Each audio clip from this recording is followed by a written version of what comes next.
توانائی دیتی ہے, پورا مضمون باندھا ہے. اعلیٰ حضرت کہتے ہیں بیروپیہ تھا, مداری, روپ بدل بدل کے دکھایا کرتا تھا, بادشاہوں سے انعام لیتا تھا. ایک دن اورنگزیب عالمگیر کے پاس آ گیا, کہنے لگا میں روپ بدلوں گا, اگر آپ پہچان نہ سکے تو میں انعام لوں گا. آپ نے فرمایا میں کوئی ایسے ویسا بادشاہ نہیں, کہا مجھے دھوکہ دینا مشکل ہے. کہا نہیں, میں روپ بدلوں گا. حضرت اورنگزیب عالمگیر بڑے نیک بادشاہ گزرے, بڑے پرہیزگار. وہ بیروپیہ کہنے لگا میں روپ بدلوں گا, آپ نہیں پہچان سکیں گے. فرمایا چل جتنا تیرے اندر زور ہے لگا لے. حضرت نے اعلان کیا کہ میں نے فوجی بھرتی کر دے, 2 ماہ کے بعد ٹیسٹ ہوگا. وہ 2 مہینے دوڑتا رہا, رنگ روپ بناتا رہا, آیا ٹیسٹ دینے, 2-3 سپاہیوں کا امتحان لیا. اس کی باری آئی تو 10 روپے دیے, کہنے لگے تیرے آنے جانے کا کرایہ میں نے تجھے پہچان لیا ہے. کچھ دنوں کے بعد جانے لگے سفر پر, تو بھکاری آ گئے خیرات مانگنے. اس نے بھی سارے منہ پر سیاہی مال لی, کپڑے پھاڑ لیے, سر کے بال مڈا لیے, پگے تک کٹا لی, بدرنگ ہو کے آیا. کاسا آگے کیا تو حضرت نے 10 روپے ڈالے, کہنے لگے تیرے آنے جانے کا کرایہ میں نے پہچان لیا ہے. کچھ دن گزرے تو ٹیچر کی ضرورت تھی. اس نے منہ سے بڑی کر لی, داڑھی نکلی لگا لی, سر پہ جنا کیپ پہن لی, ایک شیروانی لے لی اور ہاتھ میں چھڑی پکڑ کے آیا. کہنے لگا میں استاد ہوں, 2-4 بندوں کا امتحان لیا, اس کی باری آئی تو 5 روپے دیے, 10 روپے دیے, کا تیرا کرایہ میں نے پہچان لیا. 2 سال گزر گئے. وہ جب بھی آتا حضرت پہچان لیتے. ایک دن سفر پہ جا رہے تھے, بہت بڑا لشکر تھا, جہاد کرنے جا رہے تھے اورنگزیب عالمگیر. تو دیکھا ایک پہاڑی ہے, پہاڑی پہ لوگ جا بھی رہے ہیں آ بھی رہے. اورنگزیب عالمگیر پوچھنے لگے یہاں کیا ہے؟ کہنے لگے بابا جی بیٹھے ہیں دعا کرتے ہیں, اللہ کے نیک بندے ہیں. اورنگزیب کہنے لگے یار پرانے لوگ سارے ہی اللہ والوں کو مانتے, یہ بھی مصیبت آئی ہے جتنی نہیں آئی ہے, سارے لوگ ہی مانتے. کہنے لگے ذرا میں دعا نہ کرا لوں, بچے کام جا رہا ہوں. اورنگزیب بادشاہ تھے, بادشاہ لوگ نازک مزاج ہوتے ہیں. گھوڑے سے اترے, بڑی مشکل سے پہاڑی پہ چڑھے, اوپر گئے تو لائن لگی ہے, بابا جی غار میں بیٹھے. کہنے لگے میں نے ملنا, میں اورنگزیب ہوں. انہوں نے کہا ہمارا بابا اس طرح کا پیر نہیں کہ امیر آئے تو رنگ اور ہو, غریب آئے تو اور ہو. یہاں اگر ملنا ہے تو لائن میں لگ جاؤ, سب ایک جیسے. اب لائن میں کھڑے ہو گئے, 50 آدمی آگے تھے, کہتے ہیں 51واں نمبر تھا. تھک گیا دھوپ میں کھڑا کھڑا. جب میں پہنچا غار کے دانے تو میں نے بابا جی کے چہرے پہ نظر ڈالی تو بڑا نورانی چہرہ, بڑی خوبصورت لب و لہجہ. میں نے کہا میرے جیسا آدمی بھی پگڑی باندھ دے تو اچھا لگنے لگ جاتا ہے, بڑا خوبصورت انداز. کہتے ہیں میں ان کے پاس اتحیات کی حالت میں بیٹھ گیا. میں نے کہا حضور میں جا رہا ہوں جہاد کرنے, دعا کرنا. بزرگوں نے ہاتھ اٹھائے, اللہ اس کی مدد فرما, دین کو غلبہ عطا فرما, اسے دین کا سچا پکا سپاہی بنا. پھر تھپکی دی, 2-4 نصیحتیں نکال ڈالی. دیکھنا ظلم نہ کرنا, زیادتی نہ کرنا, جب تم جیت کر نہ کرنا, غرور نہ کرنا. نصیحتیں بھی کر دی. کہتے ہیں اب جب میں اٹھا تو 2-4 دینار بطور نذرانہ مسلح کے نیچے رکھے, اور الٹے قدم جب میں غار سے اترا انہوں نے رومال جاڑا اور اٹھ کے کھڑے ہو گئے. کہنے لگے آج نہیں تو نے پہچانا, آج نہیں تو نے پہچانا, میرا ہی نام بنتا ہے, آج نہیں پہچانا, لا پیسے. اورنگزیب کہنے لگا یار تو نے حد کر دی, کہاں چڑھا کہاں کھڑا رہا, دھوپ میں تھک گیا, کمال کر دی بھائی تو نے. پتا تو کیا لے گا, اب تو جلدی بتا, وہ کتنے لوگ پیچھے دھوپ میں کھڑے ہیں, لشکر سارا کھڑا ہے, کیا لے گا؟ اس نے کہا سب سے قیمتی ہیرے وہ ہے جو تیرے سر کے تاج میں لگے ہوئے, مجھے تیرا تاج چاہیے. او بھائیو سننا اور یاد رکھنا, میرے اعلیٰ حضرت کہتے ہیں بادشاہ نے سر کے اوپر سے تاج اتارا, بہروپیے کے قدموں میں رکھا اور کہنے لگے یہ لے, اور یہ تو تیرا مانگنے پر میں نے دیا ہے نا, میں واپس آتا ہوں تو آنا میں اپنی مرضی سے بھی تجھے دوں گا. تو نے اورنگزیب جیسے بندے کو دھوکہ دیا, آنا میں اس وقت بھی دوں گا. وہ دے کر بس بات ختم ہو گئی, ہاتھ ہو گئی. دے کر کہتے ہیں جب میں پلٹا نا واپس, بہروپیے نے آواز دی بادشاہ ٹھہر جا. تو میں نے پلٹ کے دیکھا تو کہنے لگے یہ اپنا تاج لے جا, اٹھا اور لے جا. میں نے کہا 2 سال بیت گئے تجھے محنت کرتے, آج قابو آیا تو لے جاؤ. کہنے لگا لے جا, مسئلہ سمجھ میں آ گیا. میں نے کہا مجھے بھی تو سمجھانا. کہتے ہیں وہ پھوٹ پھوٹ کے رویا, اس کی آنکھیں برس پڑی, سیلاب کی طرح آنسو بہہ نکلے, تڑپا اور رو کے کہنے لگا بادشاہ میں نے جھوٹ موٹ رسول اللہ کی غلامی اختیار کی تھی, جھوٹ موٹ کی داڑھی, جھوٹ موٹ کی پگڑی, جھوٹ موٹ کا فقر, میں نے جھوٹ موٹ نبی پاک کا لباس پہنا ہے, تو تیرے جیسے بادشاہوں کے تاج میرے قدموں میں آ گئے ہیں. اگر میں سچ مچ رسول اللہ کا غلام بنوں گا تو اللہ کیا کچھ عطا فرمائے، اللہ کتنی نعمتوں سے نوازے۔ میرے اعلیٰ کیا فرماتے ہیں؟ اعلیٰ حضرت فرماتے ہیں فرشتے بھی کرتے ہیں تعظیم میری۔ کون جی؟ اللہ ایسا عقیدہ بھی کم ملے گا جو بریلی کے امام کا عقیدہ ہے، ایسا بھی کم۔ کہتے ہیں فرشتے بھی کرتے ہیں تعظیم میری۔ کیوں؟ فرمانے لگے فدا ہو کے ان پر یہ عزت ملی۔ بغداد کے ایک درویش عالم تھے، تو وہ جب بھی نماز پڑھاتے نا تو کسی تاجر کی 2 بیویوں کے بارے میں دعا مانگتے۔ توجہ ہے میری بات پر؟ نماز پڑھاتے تو کہتے اللہ اس تاجر کی 2 بیویوں کو اپنی خاص رحمتیں عطا فرما۔ ایک دن لوگ ان کے گرد اکٹھے ہو گئے، کہنے لگے بابا جی بتائیں تو صحیح وہ بیویاں کون تھی جن کے لیے آپ دعا مانگتے؟ تو فرمانے لگے میرے شہر کا ایک تاجر تھا، بہت بڑا تاجر تھا، مالدار تھا پر بے اولاد تھا۔ اسے بغداد سے ملک شام جانا پڑتا تھا تجارت کرنے، اور کئی مہینے اسے شام کے ملک میں رہنا پڑتا تھا۔ اس نے اس طرح کیا کہ وہاں بھی ایک شادی کر لی۔ توجہ ہے نا میری بات پر؟ کیا کر لیا اس نے؟ دوسری شادی کرنا مرد کے لیے جائز ہے، تیسری کرنا بھی، چوتھی کرنا بھی بھیا کا وقت، مگر اگر انصاف کر سکے تو۔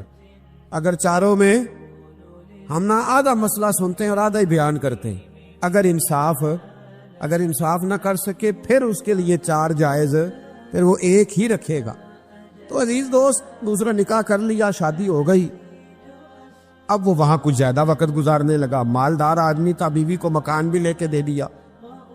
اب وہ دیر سے آتا واپس، اور جب آتا بھی تو اس کے وہ والے انداز نہ ہوتے جو پہلے ہوا کرتے تھے۔ اب بیوی سے بڑا جاسوس بھی کوئی نہیں ہوتا، اس کو تو پہلے پتہ چل جاتا ہے کہ ماجرا کیا ہے، اسے بڑی خبر ہوتی ہے۔ تو اس نے محسوس کر لیا کہ بدلے بدلے سے میری سرکار نظر آتے۔ وہ کہنے لگی اب کہ جب آتا جاتا ہے تو اس کے حالات کچھ بدلے بدلے سے ہیں، ماحول کچھ اور ہے۔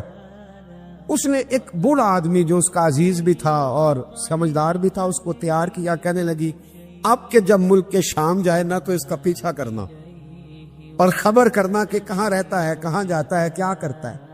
وہ بوڑھے بزرگ جو تھے وہ خاتون کے کہنے پر کچھ اس نے کرایہ بھی دیا، وہ اس تاجر کے پیچھے گئے اور واپس آ کے خبر دی، کہنے لگے کہ یہ تو 2-3 سال بیت گئے، اس نے وہاں بھی شادی کی ہوئی ہے، تجھے بتایا ہی نہیں۔ بیوی بڑی سمجھدار تھی، حوصلہ مند، زیرت، اس نے شور نہیں مچایا۔ اس نے کہا کہ میں نا اب جب آئے گا نا تو طریقے سے بات کروں گی اور پوچھوں گی کہ ایسا کیوں کیا، اور یہ بھی اس نے آ کے بتایا کہ اگر تیرے ساتھ نکاح کے بعد اسے اولاد نہیں ملی تو اولاد وہاں بھی کوئی نہیں، کہ مکمل تفصیلات۔ اب جب اس دفعہ خاوند آیا تو آتے ہی وہ بیمار ہو گیا، کمزور ہونے لگا۔ اب خاتون نے مناسب نہیں سمجھا کہ آتے ہی دڑام سے میں اس کے سر پر یہ بت یہ پھوڑ دوں کہ تو نے نکاح کیا ہوا ہے اور مجھے بتایا نہیں۔ وہ ذرا تسلی میں رہی، کچھ وہ بیمار تھا، حوصلہ رکھا، خدمت کرتی رہی۔ کچھ دن گزرے تو وہ تاجر انتقال کر گیا، فوت ہو گیا۔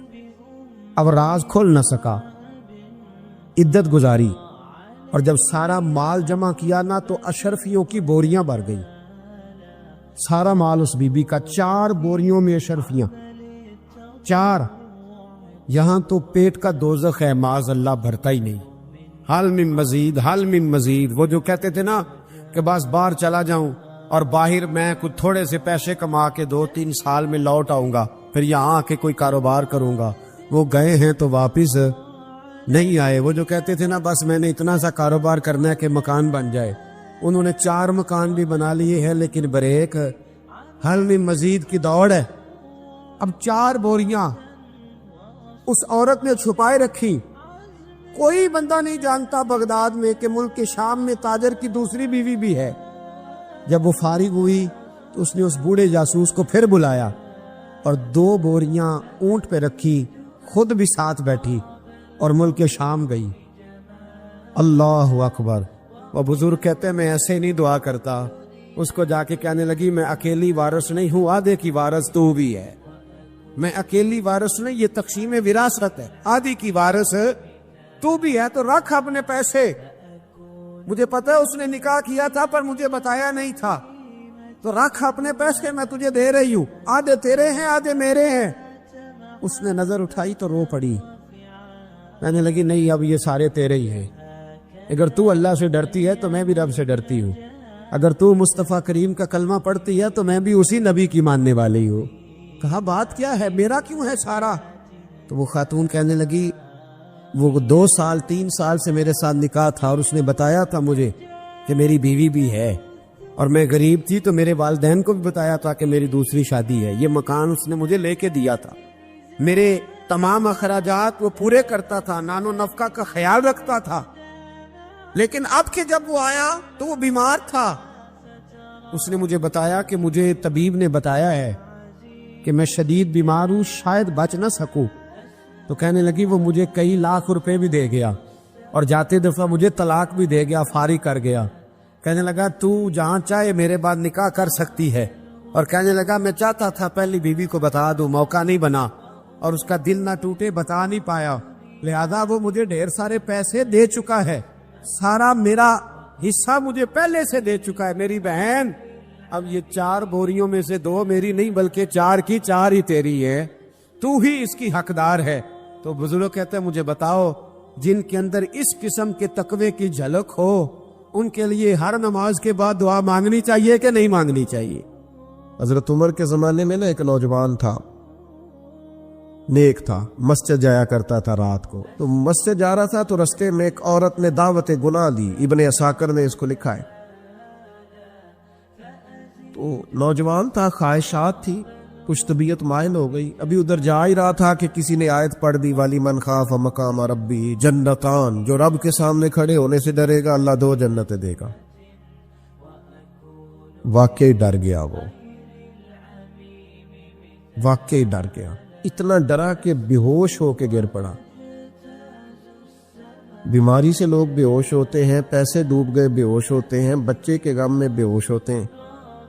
سچ بتاؤ کبھی خوف خدا سے بھی بے ہوش ہوتا کوئی دیکھا ہے؟ ہمارے ہاں تو روز مرہ ہی نہیں ہے بھائی، اور بڑی باتیں ہیں بے ہوش ہونے کی، ڈرنے کی، غش کھانے کی۔ بے ہوش ہو کے گر پڑا، بوڑھے باپ کو کسی نے بتایا بچہ بے ہوش پڑا ہے، اٹھا کے گھر لائے، گھر لا کے کہا بیٹا کیا ہوا؟ نوجوان ہے، چڑھتی جوانی ہے پر پاکیزہ بڑی ہے۔ کہنے لگا ابا جی گناہ کی طرف چلا گیا تھا پر میں نے آیت سن لی جو اللہ کے سامنے کھڑے ہونے سے ڈرے گا رب 2 جنتیں دے گا، میں ڈر گیا تھا، رب واقعی 2 جنتیں دے گا۔ باپ رو پڑے، ابا جی کی آنکھوں میں آنسو آئے اور کہا پتر اللہ بڑا مہربان ہے، اس کے وعدے سچے ہیں، واقعی 2 جنتیں دے گا۔ اس نے پھر ایک چیخ ماری اور اس طرح کی ماری کہ اس کی روح ہی پرواز کر گئی، روح ہی پرواز کر۔ کشتگانے خنجر تسلیم را، عشق کی خنجر سے قتل ہو گئے لوگ۔ صبح حضرت عمر کو پتا چلا کہ انہوں نے تو رات جنازہ بھی پڑھ دیا، تدفین بھی کر دی۔ جناب عمر فرمانے لگے اتنا نیک نوجوان خوف خدا سے دنیا سے چلا گیا، مجھے کیوں نہیں بلایا میں جنازہ پڑھتا؟ فاروق اعظم فرما رہے ہیں میرا شوق تھا میں اس کا جنازہ پڑھتا۔ کہ حضور